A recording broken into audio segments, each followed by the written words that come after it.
So, what do you make of how Biden has handled this so far? Because from my perspective, I see whether it's the media or his own staffers, there's constant pressure from his right saying, look, you're not doing enough. You got to be more aggressive. And you got Adam Kinzinger on Twitter saying do a no-fly zone. You got, the media prodding from that angle where now even Jen Psaki, Boris Johnson, and Joe Biden are the doves in the conversation where they're like, look, that's sort of crazy and that's direct military confrontation with another nuclear armed power. That's World War III we're talking about there. So they're like, pump the brakes on that.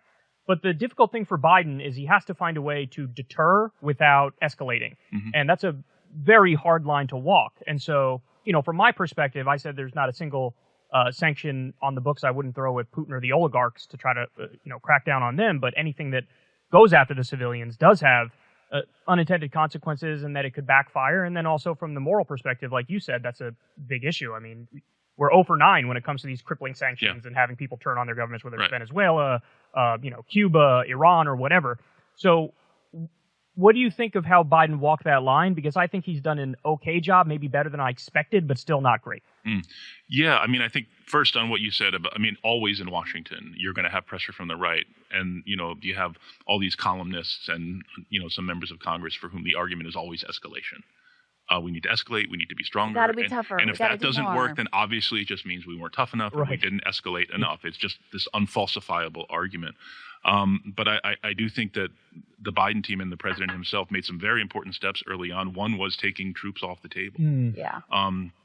And in addition to making a very strong effort with allies to try and avert this diplomatically. I think what we saw both from the administration, but especially from European allies, such as, French President Macron and German Chancellor Scholz, going over and sitting with Putin at his long table for hours-long meetings separately and then coming out and putting a lot of these issues on the table, saying specifically, not committing that Ukraine would not join NATO, but saying NATO and Ukraine together just to send the message that, okay, we're willing to talk and address these what Putin is putting up as his grievances. Now, your question of will the pressure to escalate continue? It certainly will. As this is Washington, that's always the case. But I do think they're doing a good job making clear the cost. Let's understand this is a nuclear armed state, the world's largest nuclear armed state.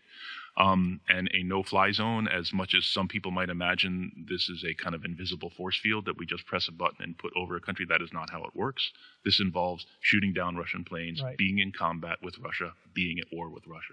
Let me just ask, do you think it's escalatory or unwise for Biden to do what he has done, which is, I think, deploy a few thousand NATO troops to NATO territory right next to where the fighting's going on? Do you think that's unwise, escalatory, or do you think that's purely defensive and will be interpreted as such?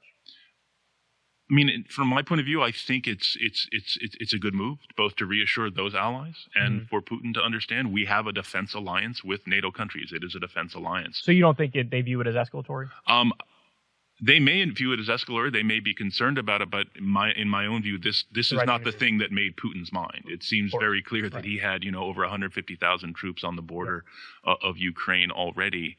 And I think just making clear that this alliance continues to stand together in the face of this. Listen, collective security, whatever one's view on the expansion of NATO is, and I think there are certainly valid criticisms to make. And as I said, former U.S. officials have made them and continue to make them. But, collective security is an important concept, I think, especially for progressives to think about.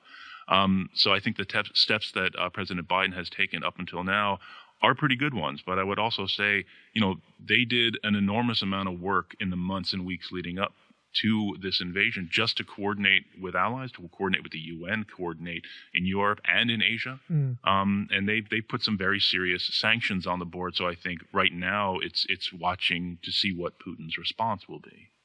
What do you make of China's posture in all of this, and how they're sort of, neutrality / leaning towards the Russian side, helping to bolster the Russian wheat market, for example?